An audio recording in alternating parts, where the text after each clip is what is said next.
Bom dia, Marcelo. Olá, Adriana, tudo bem? Bem, contigo.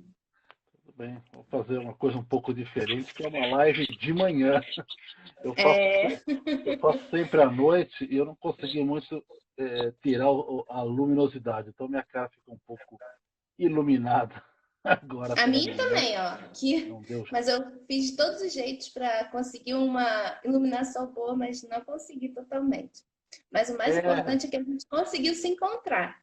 pois é. Vamos ficar assim, meio iluminados, sim, claro.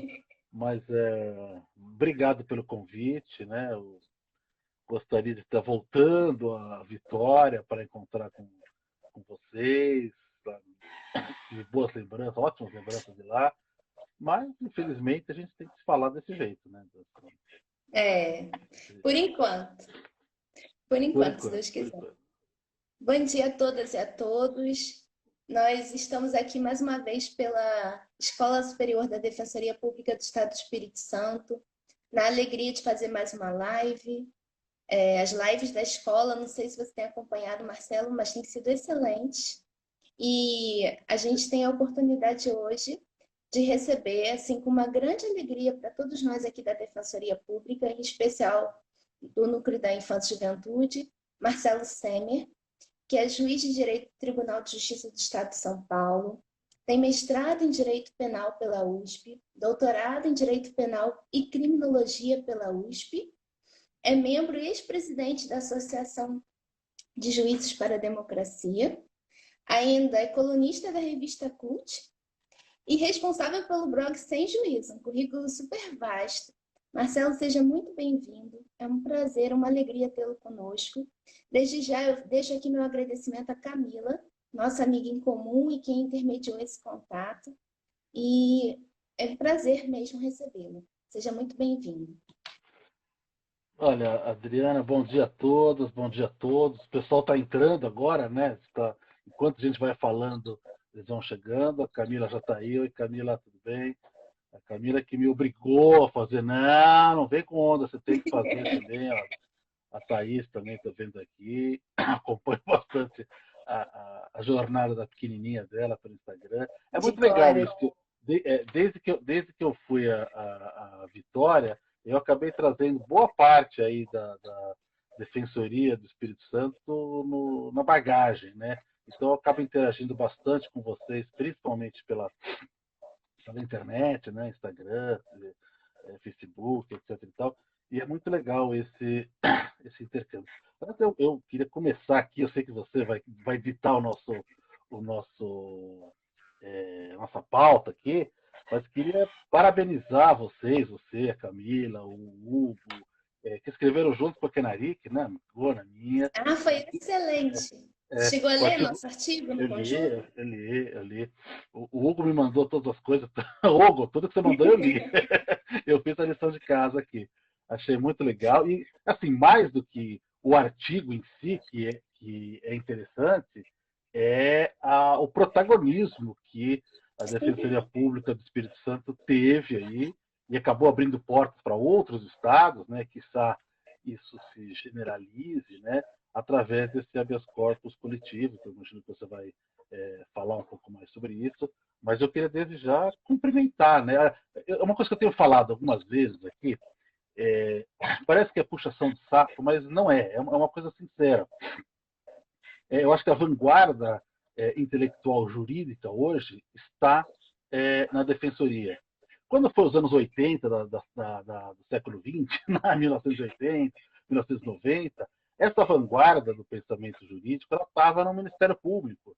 Então, um pouco antes da Constituição, na Constituição e depois dela, todas as grandes criações, a questão do direitos difusos, direito do consumidor, meio ambiente, o extrato da infância e juventude, né, o ECA, que agora comemora 30 anos, quase todas essas iniciativas eram trazidas por promotores de justiça. Coincidentemente ou não, a história mostra isso, né? Que as pessoas acabam se juntando e vão produzindo coletivamente. E nessa época aqui dos anos 2010, aí, os anos 10, aí, agora entrando nos 20, eu diria que quem está trazendo as novidades para o direito é justamente a defensoria, né?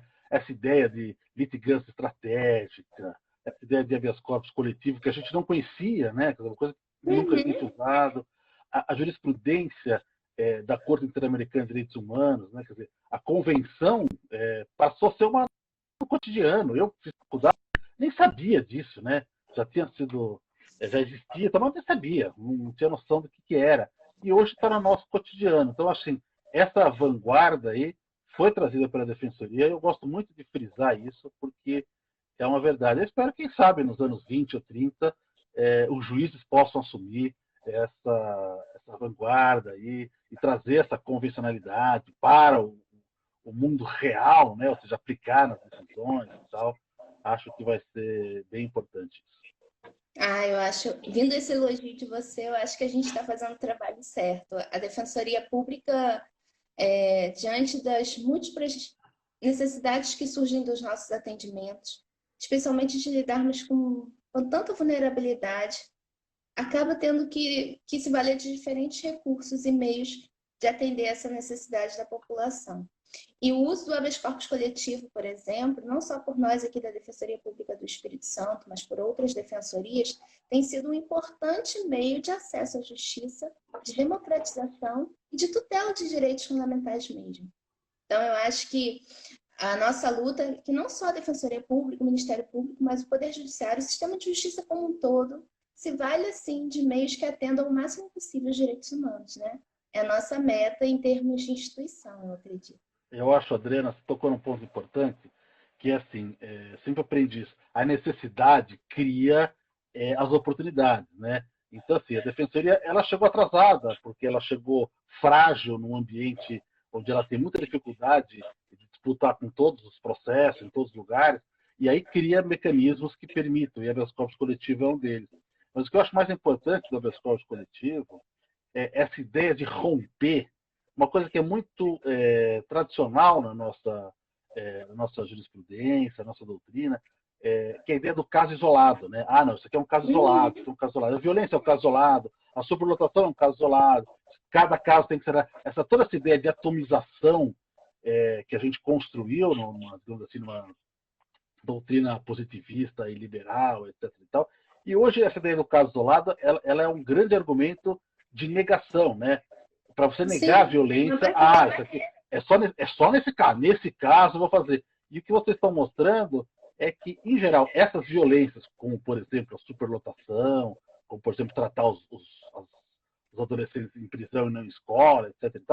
Isso não é um caso isolado. Por isso que é interessante esses estudos coletivos, porque é um caso generalizado. Eu acho que a gente quebrar um pouco essa ideia que tudo é caso isolado. Vê um caso de racismo, isso aqui é um caso isolado, isso aqui é uma perversão. Violência policial não é, são coisas que estão impregnadas e nós precisamos desses instrumentos coletivos para denunciar isso, para mostrar que não são casos isolados, são casos muito coligados. Exatamente. Essas violações de direito e a superlotação, a tortura, o tratamento degradante são exemplos expoentes dessas violações, para nós são consideradas endêmicas, a verdade é essa, e merecem sim um tratamento coletivo. Hoje, o objeto inicial da nossa live era falar justamente do papel dos juízes nessa ideia de superencarceramento, que não é restrito, infelizmente, só aos adultos, não é? Envolve, e aqui no Estado do Espírito Santo isso é muito evidente, também adolescentes e jovens, e fazer uma correlação com o nosso habeas corpus coletivo, 143.988. E aí, Marcelo, pegando o gancho dos seus estudos, eu sei que há muito tempo você se dedica seriamente a pesquisar sobre isso, né? Principalmente o papel dos juízes na questão do superencarceramento. Inclusive, tem uma obra Sentenciando o Tráfico que é excelente. Eu recomendo a leitura quem não teve a chance. Eu lancei em Vitória, aqui naquele encontro Defensoria Sem Fronteiras, né? Foi legal. Foi. Então, a obra é excelente e aborda de forma muito séria essa questão. E eu gostaria que você falasse um pouco, pincelasse assim, os pontos que você considera mais relevantes sobre essa questão do superencarceramento, da atuação do Poder Judiciário, de como o Poder Judiciário contribui diretamente para esse superencarceramento e quais medidas você acha que podem ser adotadas para que isso se reduza. Gostaria de te ouvir nesse sentido. Legal, Adriana. Quando vocês me convidaram, a Camila falou comigo, quer falar sobre juiz, papel do juiz do grande encarceramento, mas também, né, dada a proximidade do julgamento do habeas corpus, era importante fazer um link. Eu fiquei pensando, quer dizer, o que é que eu produzi que tem a ver com isso que vocês estão fazendo? Uma coisa que me pareceu assim, uma ligação direta é o fato que isso que eu falei para vocês, assim, a defensoria está na vanguarda, novas, etc. e tal, o que a gente percebe é que essas novas teses da defensoria, elas são muito mais facilmente aceitas nos tribunais superiores do que nas primeiras instâncias, primeiro e segundo grau. E isso é exatamente o Isso é um dado diagnóstico, relevantíssimo. e esse é exatamente o diagnóstico que eu fiz no centro do tráfico, ou seja, pesquisa, né, é uma enorme resistência dos juízes, né, de aplicar, seja a lei de drogas, que não era nenhuma maravilha, mas o pouco que ela tinha de positivo, os juízes, em grande medida, se resistiram a aplicar, e resistiram a aplicar também a jurisprudência do Supremo, ou seja, os paradigmas do Supremo Tribunal Federal.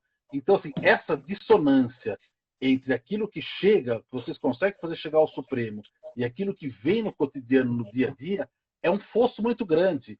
E eu percebi isso dentro do colheita das sentenças e das fundamentações, enfim, que parte significativa dos tribunais, nessa parte significativa dos tribunais, o que é que os juízes fazem? Utilizam muito mais as suas próprias jurisprudências superiores. Acabam sendo os tribunais que acabam ficando autocentrados na sua própria jurisprudência. E, portanto, impede que você consiga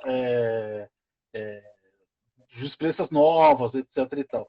E, portanto, assim, o que me apavorou quando veio aquela discussão do Supremo sobre prisão em segundo grau, e eu estou falando mais especificamente, é que nós vamos, se isso acontecesse, né, como estava acontecendo, parou, a gente não sabe o que vem pela frente, a gente ia solidificar jurisprudências regionais muito distintas e distintas das jurisprudências do Tribunal Superior, do STJ e do Supremo. Esse é um dado relevante. A outra coisa que me parece que tem muita conexão é que parte significativa do que eu apurei das decisões, elas estão calcadas em dois conceitos que ajudam a explicar as discrepâncias que eu vi na pesquisa. O que eu chamo de discrepâncias?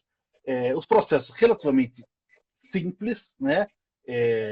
Pouca droga, sem arma, pouca associação, pouca coautoria, enfim, tudo isso acabava resultando em penas muito expressivas, né? 80% de réus primários, quer dizer, tudo nos levaria a crer que assim vai ser um uso como é que chama? O uso reiterado do redutor, do regime aberto, da prestação de serviço. E quando a gente vê, ao contrário, é prisão preventiva generalizada, em muitos lugares regime fechado, redutor barrado em várias vezes. Quer dizer, havia uma dissonância entre, digamos assim, a gravidade intrínseca dos fatos e a pena e os processos, e a gravidade dos processos. E o que eu apurei em relação a isso, é uma hipótese que eu levanto, a questão do pânico moral, ou seja, os juízes acabaram ficando tão contaminados com a ideia de que o tráfico é uma coisa tão grave, mas tão grave, e tão grave que rui a sociedade, que pouco importa se é 1 grama ou se é 200 quilos, porque de qualquer maneira isso é muito grave, portanto a sociedade está em risco. E ao fazer isso, na verdade, os juízes acabaram julgando o tráfico, e não aquela situação concreta. No caso da infância, isso parece mais grave, porque sequer a lei autorizava que os processos de tráfico chegassem na internação, porque não tinha nem violência, nem grave ameaça. Mas, mesmo assim, o grosso acabava indo para a internação, inclusive na primeira leva, nem esperava a segunda você... Como é que fala? Não cumprir a primeira reiteração, não cumprir a medida, etc. E tal. Mesmo na primeira medida, que era uma discussão, o STJ falava não pode, não pode, não pode. E aqui a gente via crescendo isso. Então, o pânico moral tem uma função muito ela indutora disso. O juiz não percebe isso, sabe? o juiz não faz isso de sadismo, eu quero todo mundo preso, eu quero que as pessoas sofram. Ele faz achando que ele vai ajudar a resolver o problema da criminalidade. Obviamente, isso é uma outra questão que é falta, por exemplo, de estudo de criminologia, né? A gente não consegue fazer isso. É irreal você dizer, bom, eu vou prender todo mundo, aí vai reduzir a criminalidade. Ao contrário, a lei dos crimes hediondos mostrou para a gente que é ao contrário. Você prendeu todo mundo e o que aconteceu? O crime começa a sair da cadeia para fora, portanto a criminalidade aumenta. Não ficamos nada em segurança. E toda essa ideia do pânico moral, ou seja, aquilo que nos apavora, acontece muito em relação à infância e juventude. Tanto é que há um volume muito grande de opinião pública que quer punição, redução da maioridade. Então a gente vê que essa questão do pânico moral, eu não estudei isso, não foi a minha área, mas ele é muito forte dentro do juízo da infância e juventude. Então, até que é aquilo que vocês falaram, perfeito. Veja, é uma medida socioeducativa e, portanto, essa medida visa reintegrar e educar a pessoa. Mas, na verdade, é uma prisão, como a prisão dos adultos, às vezes até piores, situações piores, e isso não ajuda nada. Então, assim, não adianta a gente achar assim, eu vou internar todo mundo porque isso eu vou resolver a criminalidade. Ao contrário, elas vão sair de lá uma situação muito pior, como tem acontecido. E aí eu queria fazer o oposto, eu vou fazer uma pergunta para você, porque eu li muito brevemente no texto que o Hugo mandou para mim, que é que vocês escreveram e tal, que vocês falam exatamente nisso, que houve uma redução, quando você restringiu, né, restringiu o limite de ocupação, começa mudando a forma de cumprir, ou seja, não vai para todo mundo com internação, vamos diminuir a internação. E que essa diminuição da internação deu um resultado positivo, né? Eu queria que você falasse um pouco, porque para mim isso é uma coisa bem interessante. Então, antes eu vou pontuar dois aspectos que eu achei muito interessantes na sua fala. O primeiro é da questão das sentenças dadas por juízes, muitas das vezes espelharem entendimentos que não são dos tribunais superiores, entendimentos daquela ideia de jurisprudência local. Nós temos diversas ações coletivas aqui envolvendo diversas unidades nossas, todas no juízo de piso, juízo de primeiro grau. E, por exemplo, uma unidade nossa que tinha extremas violações de direito, só conseguiu, de fato, melhorar enquanto unidade quando nós tivemos uma medida protetiva da Corte Interamericana de Direitos Humanos. Então, a medida cautelar dada pela Corte Interamericana, que ainda está vigente até hoje, a Corte tem renovado essas medidas cautelares, é que garantiu que essa unidade atingisse um mínimo de condições adequadas para que o projeto socioeducativo se realizasse. Outra questão é que nós tivemos também um pedido pela PGR de incidente de deslocamento de competência em relação a alguns processos, por conta justamente da demora, de apontarem que algumas violações não estavam sendo apuradas, com base nos nossos juízes aqui no Espírito Santo. Então, esse é um dado que chama atenção. Em relação ao habeas corpus coletivo, é interessante a gente pontuar que ele surge num contexto em que as nossas unidades, em especial uma unidade nossa que fica no norte do estado, ela vivia em uma condição de superlotação absurda. Para você ter uma ideia, Marcelo, nós temos uma unidade com 90 vagas e nós já fizemos inspeções nessa unidade e ela estava com 300% da sua ocupação, 270 meninos. E a coisa era tão absurda que a gente chegava nos alojamentos para fazer o atendimento nas inspeções e a gente percebia que os adolescentes dormiam em redes triplas. 3 redes de lençóis, porque eles não conseguiam espaço dentro do alojamento para se acondicionarem. Então, naquela situação de superlotação, todos os outros direitos fundamentais eram abalados pelo superencarceramento. Nós tínhamos falta de acesso à saúde e escola. Todos os adolescentes da unidade, por exemplo, foram reprovados por falta, porque eles não conseguiam ir à escola. Então, não tinha acesso à saúde e escola. As condições de higiene da unidade eram péssimas. Toda essa situação grave de violações ensejou o habeas corpus coletivo. E esse habeas corpus coletivo ele é fruto de um trabalho muito intenso da Defensoria. Ele não surgiu do nada. Camila, desde 2013, acompanhava essa unidade, trabalhava intensamente nela, e o núcleo continua esse trabalho em 2015. E quando ele chega, Só em agosto de 2018 é que a gente consegue o deferimento da decisão liminar, depois de uma série de outras questões que foram trabalhadas, inclusive de peticionamento na Comissão Interamericana de Direitos Humanos. E com o deferimento da liminar, o juiz que atua em Linhares, que é o competente para avaliar a execução da medida, ele se vê compelido a realizar reavaliação. E aí a gente pontua que a questão do encarceramento, ela não se restringe só ao juiz que condena a medida mais gravosa. Ela se pauta muito quando o juiz poderia reavaliar a medida e mantém o adolescente por mais tempo do que deveria. E isso acontece no sistema prisional também, né? As penas são aplicadas muito acima, às vezes, do mínimo legal, sem justificação para tanto. Então, com o deferimento da liminar, a situação da Unisnorte, que é essa unidade que nós comentamos, ela muda, porque o juiz reavalia, a superlotação diminui, e aí nós conseguimos, de fato, trabalhar um projeto sociopedagógico na unidade. Os adolescentes são inseridos na escola, passam a ter acesso à saúde, passam a ter acesso à equipe técnica, que é essencial no desenvolvimento da medida, e, de fato, passam a cumprir uma medida de internação nos moldes determinados no ECA. Então, para nós, e foi muito interessante que nós fizemos uma inspeção depois do habeas corpus coletivo ter a medida deferida, e nós conversamos desde o adolescente até o gestor da unidade, o gerente da unidade. E aí o gerente da unidade teve uma fala que nos marcou muito. Ele disse que antes da decisão ter sido deferida, ele não tinha dia ou noite, fim de semana ou dia de semana. Eram tantos os problemas por conta da superlotação, do superencarceramento, que ele vivia 24 horas à unidade. E com a decisão liminar, a redução do encarceramento dentro do contexto da socioeducação, ele disse que a filha dele chegou para ele e disse que a decisão liminar, né, que fez a reavaliação das medidas, devolveu a ela o pai.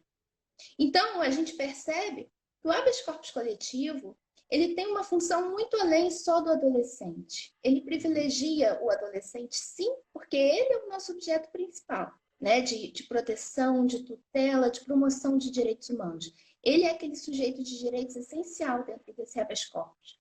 Mas ele também envolve todos os trabalhadores que atuam na unidade, envolve toda a sociedade, porque aquele adolescente que cumpre uma medida socioeducativa adequada vai conseguir sair da unidade com outra perspectiva, diferente de um adolescente que vive 24 horas numa tranca, como eles chamam, em péssimas condições e que sofre excessos de procedimento de segurança e violência. Então, eu acho que o habeas corpus traz uma nova esperança a todos, não só aos adolescentes e jovens, não. Legal, acho que bom, certamente vocês devem ter levado isso aos demais ministros do Supremo, né, para que eles conheçam a realidade. É muito interessante quando nós conseguimos, eu digo do ponto de vista do juiz, porque o juiz, enfim, decide, né, nós conseguimos, de alguma forma, interferir positivamente na realidade. Como juiz criminal, eu diria o seguinte, a impressão que eu tenho como juiz criminal é que quando a gente entra para decidir uma coisa, as coisas já aconteceram, então nada que eu possa fazer tende a melhorar. Mas aí, depois de tanto trabalhar como juiz criminal, quando eu fui subir para o tribunal, o tribunal não quis que eu ficasse no criminal. Falou, não tem lugar para você, não vai se acomodar, vai dar muita divergência e tal. E me colocaram no direito público. Bom, eu não sei se se arrependeram, mas no direito público eu me deparei com uma situação muito parecida com esse HC da Defensoria do Espírito Santo. Só que, como existe aquela discussão de divergência de competência e tal, o que veio na minha mão, logo no começo que eu estava na sessão de direito público, é uma ação civil pública da Defensoria também, Defensoria de São Paulo, Núcleo de Situação Carcerária e a Defensoria de Osasco, né? Ela falou em núcleo de situação carcerária, eu vi que o Patrick Cacecedo passou por aí falando uma série de inverdades a meu respeito, mas ele fala isso só porque ele é meu amigo, né? Agora, o que aconteceu? O que nós decidimos lá? Uma coisa muito parecida. Eu posso estar errando um pouco nos números, mas não é demais. Os CDPs de Osasco, Centro de Detenção Provisória, tinham lotação para 790. Lotação que o Estado fala, olha, aqui cabe 790. E naquela época, cada um, tinha 2 CDPs, estavam com 2.400 e pouco. Era a maior superlotação do Estado, assim, de goleada, né? Eu não sei se é 300% ou 400%, não sei fazer essa conta. Mas, e aí a Defensoria entrou com ação civil pública na Vara da Fazenda, o juiz da Osasco não deu, acabou indo para mim, e eu dei o efeito ativo, depois a liminar, depois o agravo, depois a decisão, para baixar pelo menos para 1.000 presos. E aquilo foi, o efeito foi extremamente positivo, né? O que eles me passavam é que aquilo foi comemorado não apenas pelos presos, né, como você disse, mas também pelos carcereiros, pelos agentes penitenciários, pelo diretor, enfim, porque aquilo dava uma possibilidade de respirar e de, enfim, fazer o serviço que era para fazer, que era o serviço penitenciário, não algo que seja impossível de trabalhar. E, assim, apesar de ter saído do criminal, essa decisão acabou ganhando aí o Prêmio de Direitos Humanos, que o CNJ e a Secretaria de Direitos Humanos fizeram na época da Flávia Alvesan, de população de privação de liberdade. Eu falei, puxa, mas esse é um prêmio que deveria ser o pessoal do crime, né? Mas, enfim, o pessoal do gabinete escreveu lá e eles me deram. Infelizmente, eu devo dizer aí, não sei se o pessoal da Defensoria de São Paulo acompanha, está acompanhando, pelo menos o Patrick está aqui, né? Que essa decisão, depois de transitada em julgado, ou seja, não houve recurso ao STJ, não houve recurso ao Supremo. Eu torci muito por um recurso ao Supremo para que o Supremo avaliasse, porque o Supremo estava indo na mesma linha, né, questão do estado de coisa inconstitucional, etc. E tal. Mas o que a PGE fez foi entrar com uma ação rescisória e conseguiu uma liminar para botar um pouco mais de preso lá dentro, está em 1.500. É menos do que estava antes, enfim, mas o que o pessoal veio dizer para mim é o seguinte, mas olha, onde é que eu vou botar os presos, né?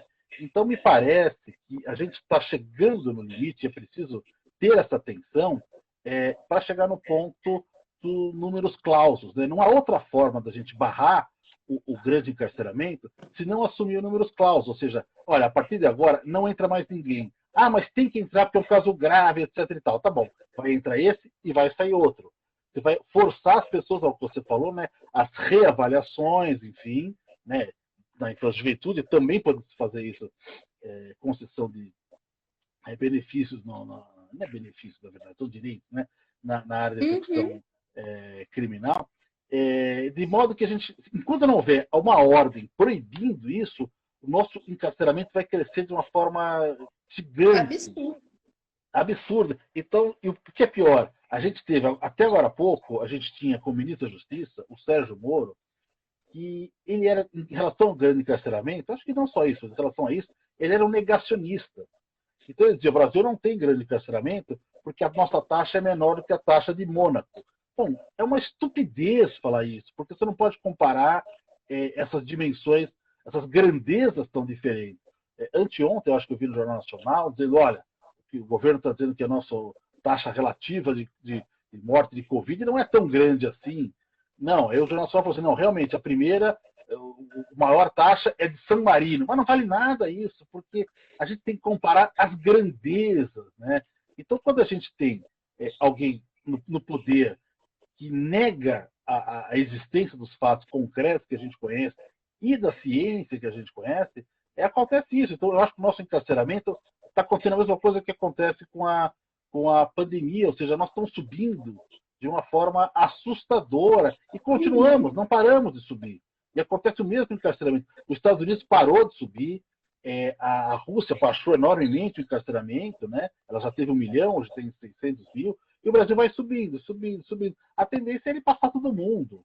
E ser, porque nós não tomamos as posições, as decisões para fazer isso. E uma das coisas que a gente não faz isso, é porque o juiz vê a prisão como a cloroquina. Quer dizer, a gente sabe, não há nada dizendo que ela funcione, a gente sabe dos efeitos colaterais gigantescos que a prisão traz para a sociedade, e, no entanto, uma fórmula mágica, vou usando isso aqui, porque disseram que para usar, vou usar isso aqui e tal.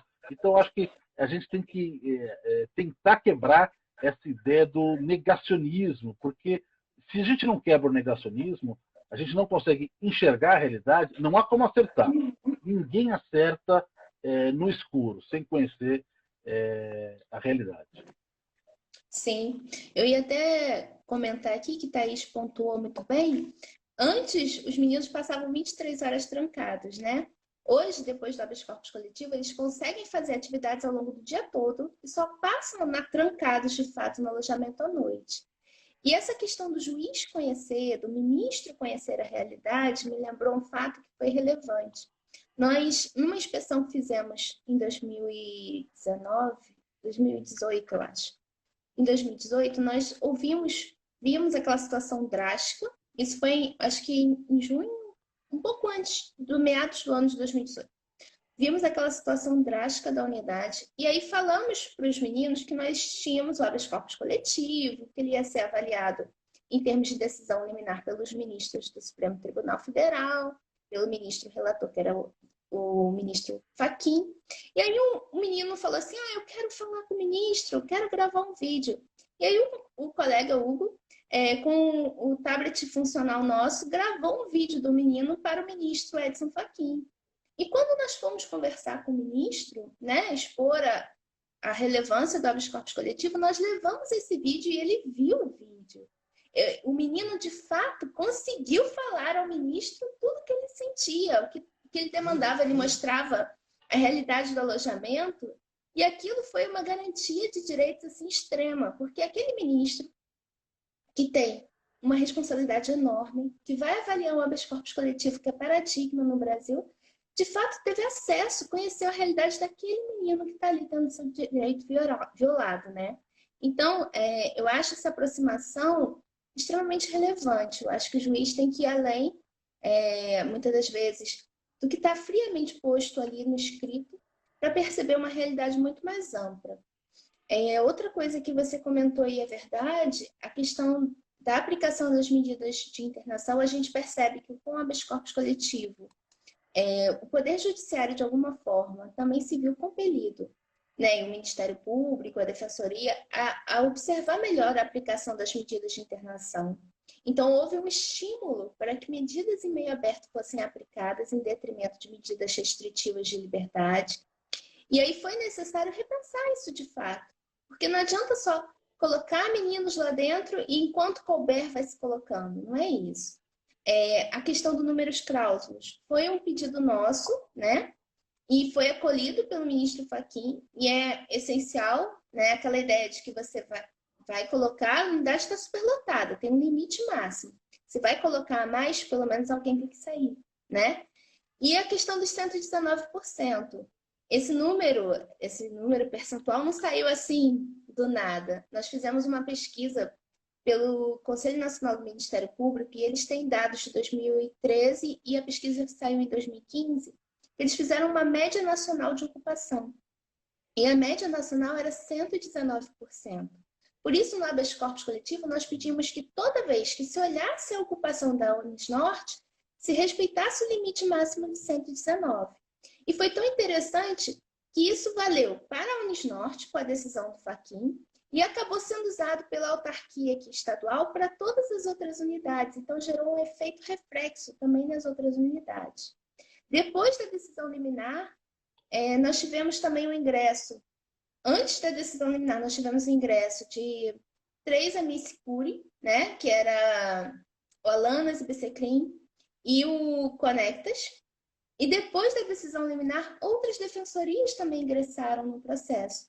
E aí os efeitos se estenderam a Rio, Bahia, Pernambuco e Ceará. E agora a Sergipe ingressou também.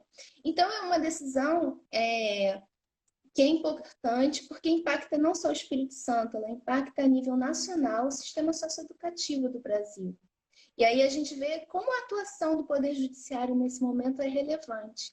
Porque a gente está nos 30 anos do ECA, né, comemorados agora dia 13 de julho, e nesse ano, que é um ano tão marcante para nós em termos de avanços de socioeducação, de infância e juventude, a gente tem a decisão paradigmática do Supremo Tribunal Federal, que está aí na iminência de acontecer. Vamos torcer primeiro para que ela aconteça e depois que uma vez acontecendo, que ela seja cumprida, para que ela seja respeitada e que seja espalhada.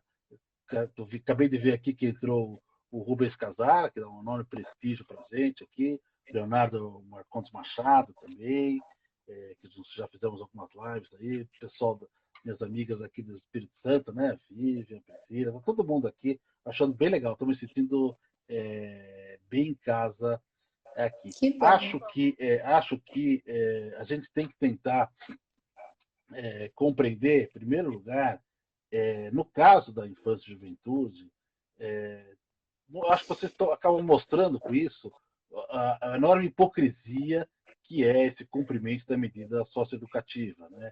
Ou seja, a medida socioeducativa cumprindo como pena de prisão, e o que é pior, ou seja, a sociedade ainda tem uma impressão de uma nova impunidade, né? Então ela está sempre querendo mais, porque fala, mas eles não podem, é menor, não é preso, não sei o que e tal, quando na verdade não é isso o que acontece.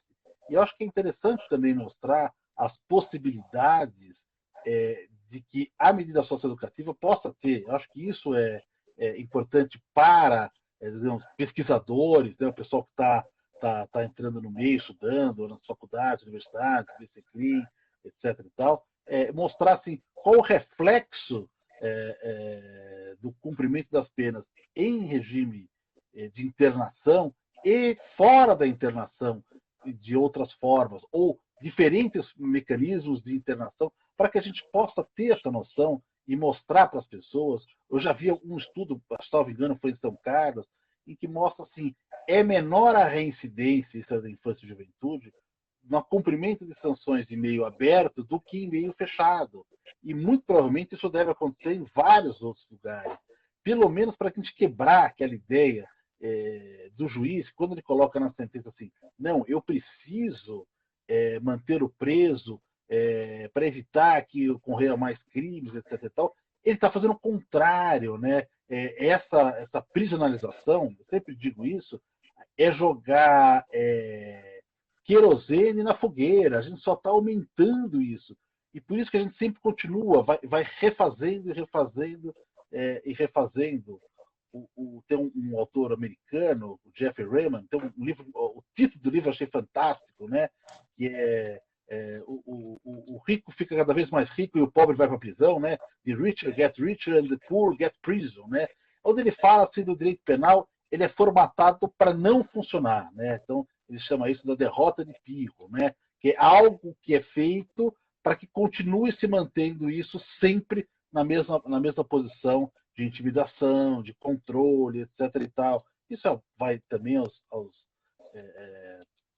adolescentes, enfim. Então, de modo que, assim, nós tivemos em 1990, também, junto com a mesma época do ECA, tivemos a Lei dos Crimes Hediondos. Ela também faz 30 anos e também deveria ser lembrada, porque ela é um dos responsáveis para a explosão carcerária, principalmente a explosão no encarceramento feminino, né?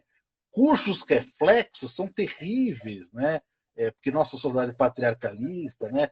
Quando o homem vai preso, a mulher continua, segura a casa, ainda vai visitá-lo, e quando a mulher vai preso, vai embora, os filhos vão para cada um por um canto, e isso obviamente vai aumentar a criminalidade juvenil, enfim, pode ser adolescente ou não, mas é óbvio, então tudo isso tem correlações, e foi um desastre. A Lei dos Crimes Hediondos foi um verdadeiro desastre. Dela nasceram PCC, etc. e tal. Foi um desastre. E o que acontece em 2020? Em 2020 a gente aprova, 2019 para 2020, né? Aprova o pacote do Sérgio Moro, pacote anticrime.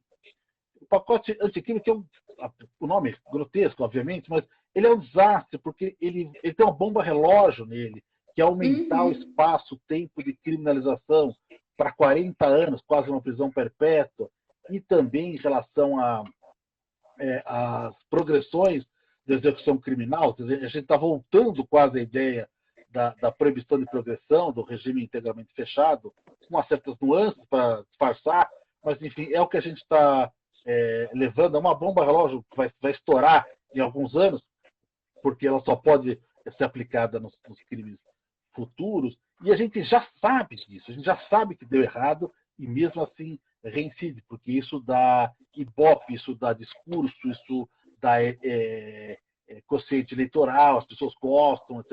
O Sérgio Moro está criado aí com base no... Veja, ele fez a exposição de motivos E ele fala, olha, apesar de todos os movimentos, os crimes continuam acontecendo. Não foi possível reduzir a criminalidade, mesmo com a Lava Jato, etc. Evidente, óbvio isso, né? Mas, enfim, de qualquer maneira, o que acontece? Nós continuamos com esse pensamento encarcerador, seja nos adultos, seja nos adolescentes. E esse pensamento encarcerador, ele vai nos levar a mais criminalidade e vai nos levar a mais insegurança. Seja, é um círculo vicioso. Nós precisamos, de algum momento, interromper o círculo vicioso, de alguma forma. Acho que os juízes poderiam fazer isso, enfim. Está na mão dos juízes. A lei de drogas que eu estudei deu alternativas para os juízes não encarcerarem microtraficantes. O que os juízes falaram? Não, vamos encarcerar. Já que a polícia não investiga os grandes e só pega os pequenos, né? Por exemplo, no caso dos adolescentes, acho que há uma questão maior ainda. Os adolescentes são vítimas de trabalho infantil, eles são vítimas dessa situação e são tratados como criminosos comuns, olha, gravidade, etc. e tal. Enfim, e o que nós não fazemos? Nós não damos alternativas para eles. Como não damos alternativas para eles, eles continuam indo nessa onda do ganho fácil, porque quando você fecha as possibilidades de trabalho, escola, etc. Então, você acaba levando as pessoas para os ilegalismos assim, quase que naturalmente. Então a gente tem que reverter essa máquina, porque essa máquina está andando no sentido. Como aquela coisa assim, aquela máquina que vai decepar a cabeça, né? Ela está vindo para decepar a cabeça. A gente tem que reverter isso. Acho que esse habeas corpus é importante para isso, porque ele diz o seguinte: olha, aqui não vai entrar mais do que isso. Então, ponto. Alguém tem que colocar uma interdição para isso. Veja, foi importante essa ideia de você produzir litigâncias coletivas, acabou gerando, por exemplo, outros documentos coletivos, como essa resolução do CNJ, né, resolução 62, onde tem a mesma perspectiva. Não é um caso isolado. A pandemia vai tomar conta do sistema penitenciário se nada for feito. Portanto, vamos reduzir os danos e deixar lá só. Quer dizer, devia ser normal isso, né? O que eles sugerem fazer em pandemia deveria ser o nosso default, a nossa coisa normal. Só deixar na cadeia aquelas pessoas absolutamente necessárias e tal. Mas mesmo assim, o que a gente viu? Uma enorme resistência dos juízes em cumprir a resolução, em atender, não é para cumprir, porque ela não é obrigação, mas em seguir essa orientação da resolução 62. Mas porque, lógico, os juízes se depararam com pessoas criminosos de altíssima gravidade. Não, a gente está vendo que não, né? Por exemplo, mesmo o caso do Fachin, não podemos criticá-lo em relação a essa decisão, mas teve um outro caso aí que alguém levantou, uma idosa de 75 anos que não teve direito à prisão domiciliar, presa por tráfico de drogas. De tão grave essa pessoa pode fazer se ela estiver na rua, porque o tráfico continua sem essa pessoa. Isso é uma coisa que as pessoas não veem, isso não faz a menor diferença. Você prendeu ou internou o fulano que fazia o tráfico, outra pessoa vem no lugar para fazer. Acaba sendo uma disputa, ocupação de espaço e tal. Então a gente tem que entender que essa máquina de moer gentes, adultos e adolescentes, é uma desgraça. Ela só traz problemas, ela não traz solução. E a gente tem que tentar, em algum momento, estabelecer interdições. Eu não posso fazer isso, não é possível fazer isso, não posso prender nessa situação. Vai prender? Tem que soltar. Eu me lembro lá na Justa Democracia, sei lá, 20 anos, 30 anos atrás, 30 não, porque 30 anos eu estava entrando na magistratura, mas 20 anos atrás, 20 e poucos anos, a gente recebeu um fulano que era da Inglaterra, e era relator, eu acho que agora não sei, porque daí que lembraria disso. Ele era relator das Nações Unidas, acho que para o sistema penitenciário, alguma coisa assim. E ele falou, olha, em São Paulo a discussão estava sendo acabar com o Carandiru e criar uma série de novos presídios, etc. E tal. Ele falava, olha, não construa presídios, não construa. Construir presídio não é solução para a questão penitenciária, porque você constrói presídio e você lota os presídios. Ele estava coberto de razão. O que a gente fez nesses 30 anos foi isso, construir presídio e lotar presídio, de modo que a gente continua com esse déficit. Veja, vocês estão pedindo 119%. 119% quer dizer, eu tenho 20% a mais da capacidade. Né? Já é um equívoco isso. Né? Mesmo assim, você fala, olha, isso para mim é a média, então eu aceito isso. Mas é inimaginável que a gente possa fazer alguma coisa desse... Você vai entrar num cinema, não entra 120 pessoas, 120% de Sim, pessoas lá dentro, não consegue entrar. Mas dentro do presídio sempre cabe. Ah, cabe, vamos lá. Então sempre cabe, 120. Eu peguei lá, peguei uns casos com 300%. Então, a gente tem que entender assim, que isso só destrói a vida dessas pessoas. sim, com certeza. E a gente tem uma premissa muito equivocada que se difunde culturalmente na sociedade de que para menor não dá nada, né? Usar até essa expressão menor. Só que a gente sabe que para o adolescente, para o jovem, muitas das vezes pobre, preto, de periferia, sempre dá. E dá internação. É muito comum a gente perceber que, em regra, adolescentes que cometeram o primeiro ato infracional, o primeiro tráfico, por exemplo, em cidades nossas aqui do interior, na Grande Vitória também, mas em cidades do interior com mais intensidade, recebem internação como primeira medida. As pessoas pensam que a medida socioeducativa de internação é capaz de sumir com aquele adolescente por um tempo e tirando ele todo o problema do país, o tráfico, todas as questões violentas seriam resolvidas. E a gente sabe que não é assim. Existem adolescentes nossos que iniciam o trabalho no tráfico, crianças ainda, com 8, 9 anos, e tem uma situação extremamente vulnerável a nível social. Então, a gente percebe, por exemplo, tem adolescentes que eu e Camila, nós atendemos muito em unidade, a gente já atendeu, que tem uma casa sem banheiro, sem estrutura nenhuma, pais ausentes ou mortos, ou de alguma forma presos, e que vivem numa situação de total esquecimento por parte do Estado desde o seu nascimento. A gente tem aí a lei, o Pacto Nacional pela Primeira Infância, a lei, e a ideia de que a gente tem que tutelar a criança desde a sua gestação, e esses adolescentes eles são esquecidos pelo Estado desde quando nasceram, e só agora, quando eles começam a cometer o ato infracional, é que eles são lembrados pelo Estado no sentido da punição. Então, a gente percebe que o encarceramento é muito marcado como uma forma de resolução dos problemas, mas que não resolve de forma alguma a situação, o tráfico, por exemplo, que é o que mais encarcera adolescentes aqui no Estado. Depois do habeas corpus coletivo, o IASES criou um observatório digital, foi uma conquista nossa pelo habeas corpus também. Esse observatório digital, ele indica, dá um panorama geral da socioeducação do Estado, e aí a gente percebe por ele, por exemplo, que mais de 90% dos nossos meninos são negros, a maioria está apreendida por tráfico, né? Que em tese seria um crime, um ato infracional que não geraria a internação em primeiro plano, ou por atos infracionais ligados a patrimônio. Então, atos com violência ou grave ameaça não são a maioria, diferente do que a maioria das pessoas pensa, né? E isso gera continuidade no encarceramento dessas pessoas. E aí a gente analisa que até para se reavaliar a medida desses meninos, por exemplo, o ato infracional, as pessoas reavaliam pensando assim, não, o que você fez foi gravíssimo, mas e todas as conquistas que esse adolescente teve dentro da unidade, o desenvolvimento dele enquanto pessoa? Às vezes isso marca menos do que a suposta gravidade do ato infracional. Né? Estava traficando com uma arma, isso é gravíssimo. Mas a gente não para analisar o que vem depois. E aí esse menino permanece apreendido por tanto tempo.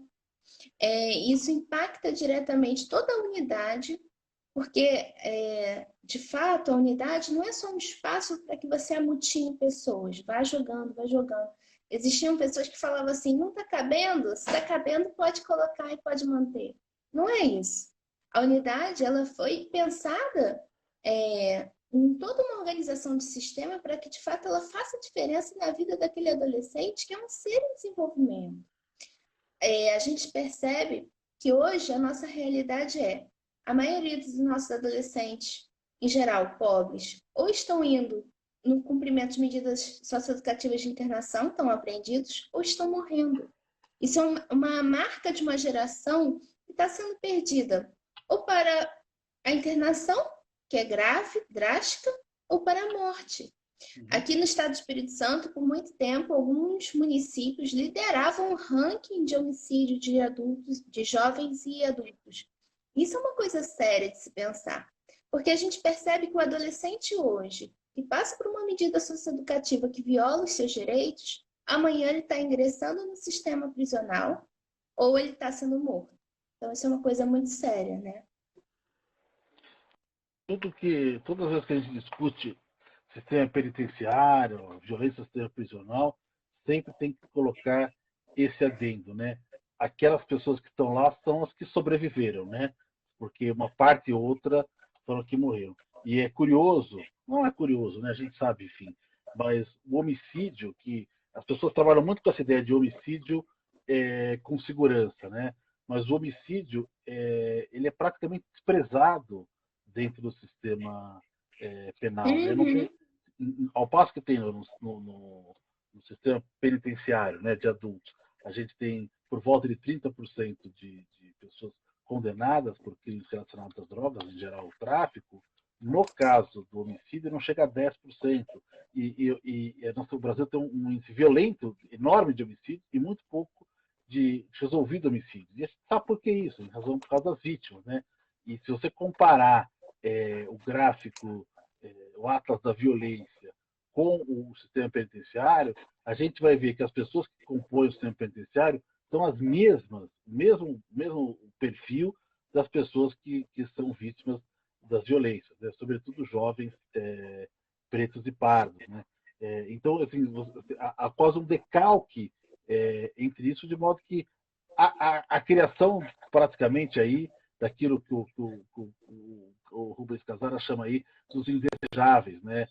Em grande medida, os indesejáveis são esses mesmos, né? Parte deles vai ser morta, parte deles vai ser presa, de modo que a economia possa continuar a girar, e etc. E tal. O que a gente viu é que, diferentemente do que em tese poderia se imaginar, nós vamos ter um neoliberalismo, então o Estado vai ser menor, mas isso para o direito penal, para a repressão, é exatamente o contrário, né? Para que o Estado possa ser, digamos assim, menor, e menor quer dizer no sentido de menos intervenção, né? Até para que ele acaba sendo relegado ao interesse das empresas, isso quer dizer o menor, justamente a parte penal acresce de uma forma gigantesca. Agora, você falou uma questão importante, que você está falando da infância, obviamente, mas que é o fato do juiz pensar no ato infracional praticado mais do que no percurso de aprendizado da execução. Isso é, no fundo, seja na adolescente, seja no adulto, isso é a negação da individualização executória, né? Ou seja, negação da ideia de execução, porque a gravidade do crime praticado, ela compõe a pena, né? Você já avaliou a gravidade para chegar na pena, e óbvio, quanto maior a pena, maior o reflexo da execução, porque demoram mais as progressões, etc. E tal. Então, de qualquer maneira, vai ter um reflexo lá. Mas a pena, ela olha para trás, ela é retrospectiva. E a execução, ela é prospectiva, ela olha para frente, né? Então, você tem que trabalhar com a reintegração. Como será a reintegração, melhor medida de reintegração da pessoa dentro das bases fixadas legalmente com a pena, enfim, dentro da pena legalmente fixada. Então, se você olhar na execução para o crime cometido, maximizar essa ideia do crime cometido, na verdade, amputar a execução criminal, né? Você amputar o sentido da execução criminal. E eu acho que o que a gente tem sentido muito aí é uma certa corrosão dos conceitos, né? Então, muito a gente está corroendo o conceito aí, seja o conceito de presunção de inocência, que a gente tem visto, por exemplo, o meu trabalho, ele enfoca sobretudo não, só sentenças de tráfico. E a gente vê lá a corrosão grande na ideia de presunção de inocência por vários motivos. Né? O primeiro deles é a supervalorização da palavra do policial, segundo, o aproveitamento dos elementos de inquérito, terceiro é uma absurda inversão do ônus da prova. Pô, achou droga, você que prove que é só para o seu próprio uso. Né? Como? vou cheirar toda a cocaína e fumar toda a maconha na sua frente para provar isso. Enfim, há uma corrosão muito grande desse conceito da presunção de inocência, como há uma corrosão do conceito da execução. Né? Quer dizer, a gente está perdendo o pé desses conceitos. Né? Na época do processo do mensalão, havia uma corrosão tão grande de conceitos naquela discussão que eu costumava dizer o seguinte: olha, uma coisa é verdade, o direito penal perdeu o domínio do fato, quer dizer, não tem mais aquele substrato, a gente vai perdendo a teoria. E quando a gente chega agora no momento de negacionismo, a gente está vendo isso, não é só a ciência no que diz respeito à cloroquina, etc. e tal, que está sendo negada. Está sendo negada também os institutos jurídicos, né? Quer dizer, o conceito que ele tem. Por exemplo, a ideia dos princípios. Eu vou falar uma pequena adendo aqui que eu vi na minha pesquisa. A questão da detração, né? Eu gosto bastante de falar da detração porque isso aí é uma coisa do qual eu acabei participando na época, conversando com o meu amigo Patrick Mariano, que era da SAL, e falando sobre... É uma coisa que eu fazia, que era aplicar a pena contando o tempo que a pessoa já ficou presa. Então, eu falei assim, bom, o fulano ficou preso, sei lá, 6 meses, a pena de 1 ano, eu não posso nunca dar regime fechado para ele, eu vou dar regime aberto, porque ele já fez com certa progressão. É uma compensação pelo atraso. Isso acabou entrando na lei. Eu fazia mesmo sem lei, eu chamava de detração analógica. Né? Bom, agora entrou na lei. Aí, na pesquisa que eu peguei, eu vejo que esse ponto era uma enorme resistência, enorme repúdio e rejeição dos juízes, com base em princípios constitucionais. Então, eu falo assim, isso ofende o princípio da isonomia, isso ofende o princípio do juiz natural, isso ofende o princípio da individualização. E aí, o maior conceito de todos é que os princípios penais, eles existem para limitar a ação do Estado. A gente pode dizer vulgarmente o seguinte: os princípios penais são pró-réu, porque eles estão lá para limitar, restringir o poder do Estado. Esta é a ideia dos princípios. E no direito penal formalizado, de uma maneira geral. E você não pode usar o contrário. O princípio da isonomia. Jamais você pode usar contra o réu. Aí tem alguém que está sofrendo uma coisa pior, então dá a ele o mesmo direito. Nunca tirar o direito desse. E por aí vai. Mas isso mostra, assim, nós vivemos uma corrosão dos princípios, uma corrosão dos conceitos, e fica muito difícil. Então isso acaba sendo um julgamento através de uma questão de populismo penal em todos os momentos. Né? Eu vou ser duro porque a sociedade quer que eu seja duro. E quer mesmo. Quer dizer, eu ia para o fórum criminal, pegava um táxi, e um taxista que me conhece, do ponto em frente a casa, falava assim: doutor, não vai soltar mais hoje, hein, doutor? Poxa vida, doutor, olha como é que tá, não sei o que e tal. E era um almoço de família, meu pai, quando era vivo, falou assim: não, espera um pouco aí, né? Dá uma questão aí, não sei o que tal. Ou seja, todo mundo nos cobra, mas o juiz não é segurança pública. Nós não resolvemos o problema da criminalidade, nós julgamos processos, nós julgamos litígios. E se eu vou combater a criminalidade, seja na infância, seja na vara criminal, eu preciso de alguém que julgue. O juiz não pode julgar, o juiz não pode combater junto. Ele tem que julgar. O seu julgar é a forma que o sistema entende para ele fazer justiça. Ou seja, as duas partes, presunção de inocência, defesa, recurso. Quando você acaba tudo isso, você decide com a pena prevista em lei, etc. e tal, com os princípios. Não dá para ele falar assim: vou condenar porque eu vou servir de exemplo, vou condenar que era uma pena grave porque a sociedade está querendo isso. Não posso fazer isso. Pô. Até o Supremo Tribunal Federal, quando foi a questão da presunção de inocência, tinham vários ministros dizendo: a sociedade não vai entender isso, etc. e tal. O Instagram, duro e flexível, como sempre, nos cortou. Deu uma hora. Parei demais, eles me interromperam. Adriana, você tem que me cortar, porque eu não tenho relógio aqui. Mas é porque estava tão bom. Estava tão bom que a hora correu. Mas eu não posso demorar demais. Vamos só precisar o pessoal voltar para fazer um fecho aí, para a gente falar no finalzinho aqui. Mas o fato é que é uma coisa inclemente, né? Pá! Gente, vamos fazer um pedido para o Instagram, deixar ficar pelo menos uma hora e meia. Avisar pelo menos assim 15 minutos para os grandes finales, né? para a gente não correr esse Como a gente risco de costuma falar, morrer. quando a gente está na sustentação oral, a gente fala para o advogado, doutor, está na hora de concluir, né? Que senão a gente não faz. Mas eu só para terminar, queria dizer que não dá para a gente ficar julgando de acordo com a expectativa que a gente acha que a sociedade vai querer, etc. E tal. As pessoas têm, a vítima tem uma função de querer o máximo de pena, às vezes as pessoas se comovem, etc. E tal. Mas isso faz parte deles. O que a gente não pode fazer é nós, enquanto sistema de justiça, temos essa preocupação. As pessoas vão entender se a gente julgar e aplicar a lei e os princípios constitucionais ao processo, as pessoas vão entender, olha, a lei é assim, sinto muito, muda a lei, fazer uma aqui e tal. Mas não ficar esperando, porque a gente nunca vai conseguir, o impulso vingativo é insaciável. A gente nunca vai conseguir corresponder àquilo que a população pode querer. O Supremo viu isso agora, né? Ele foi durante muito tempo, não, olha aqui, etc. Chega uma hora que ele fala, não dá para fazer isso, né? Então, acho que a gente tem que recuperar, digamos assim, os conceitos. E o conceito primeiro é que a função do juiz é garantir direitos e não ser um representante da ordem. A polícia é uma representante da ordem, o juiz não é um representante da ordem, porque o que o juiz tem que fazer não é garantir ordem, é garantir direitos.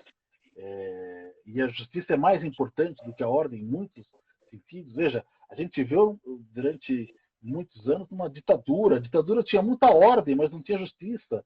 Então, só dizer, vou garantir a ordem, a escravidão era uma ordem, né? As pessoas lá batiam, torturavam e até matavam para garantir a ordem, mas estava errado. Então, não adianta a gente falar assim, vamos seguir a ordem. Não é a ordem que a gente tem que seguir, são os princípios da justiça. Agora, Adriana, me corta, pelo amor de Deus.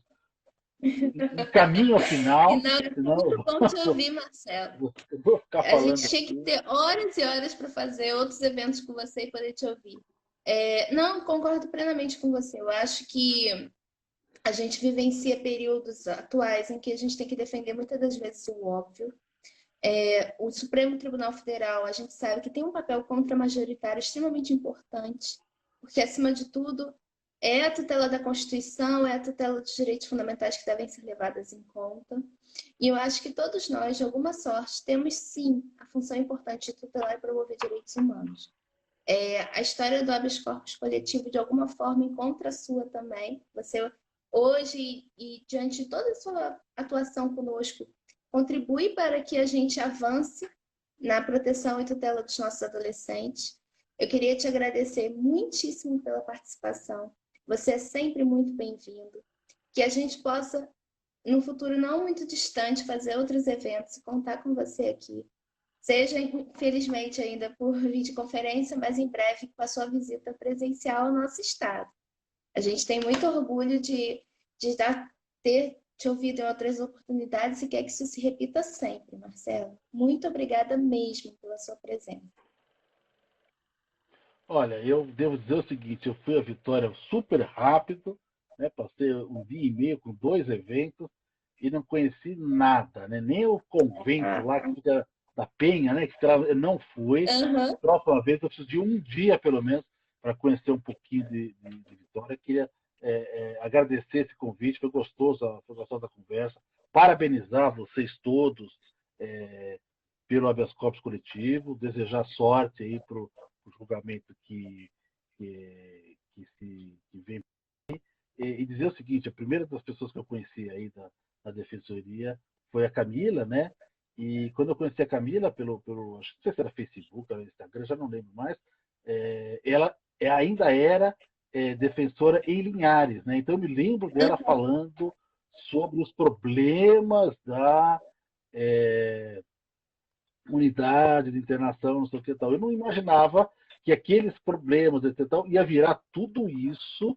Então, assim, em nome de todos, em nome dela, assim, pela força aí de transformar a indignação em soluções concretas, em fazer mudar a realidade, né? Eu agradeço isso. gosto de fazer parte e ver a história passando, e acho que, por pior que seja os nossos sistemas, etc. e tal, a gente sempre tem muita coisa a fazer. Eu sempre, às Com vezes, certeza. me lembro de defensores que falam assim, eu estou enxugando gelo, eu não vou, não tenho para que fazer isso. Eu falei, rapaz, um habeas corpus que você consiga é uma pessoa, é uma família. Eu penso isso hoje. Eu vivi a minha vida inteira praticamente julgando criminal, e putz, o que, que eu vejo aí? Super encarceramento. Até participei disso, porque eu mandei muita gente para cadeia, enfim. Eu falo, para que minha existência serviu, né? Aí eu olho para trás e vejo e penso na ideia de redução de danos, né? Alguma decisão que eu dei que poupou uma pessoa disso, ou algumas pessoas dessa tortura, vale a vida. Não interessa que é uma só, estatisticamente é pouco. Mas a vida não é estatística, para aquela pessoa é a vida toda. Então, Exatamente. portanto, acho que vocês perseverem, né? Perseverem, porque qualquer trabalho, a resposta, o impacto é sempre muito bom. Adriana, parabéns aí. Estou de parabéns. Obrigada, Obrigado aí pelo Marcelo. convite. Muito obrigada. É sempre bom te ouvir mais uma vez. Agradeço a você, agradeço a Camila, como eu disse antes. Se não fosse por ela, a gente talvez não conseguiria conversar hoje. E o habeas corpus coletivo, como eu falei, é fruto muito do trabalho dela inicialmente, sim. Do trabalho aguerrido que Camila sempre teve na infância. Obrigada, obrigada, Marcelo. E que a gente possa se encontrar em breve. O Tchau, tchau convite para já todos. está feito. Venha, Legal. Vitória. Tchau, Tchau, tchau. tchau Obrigada a para todos e todos. todas. Tchau, tchau.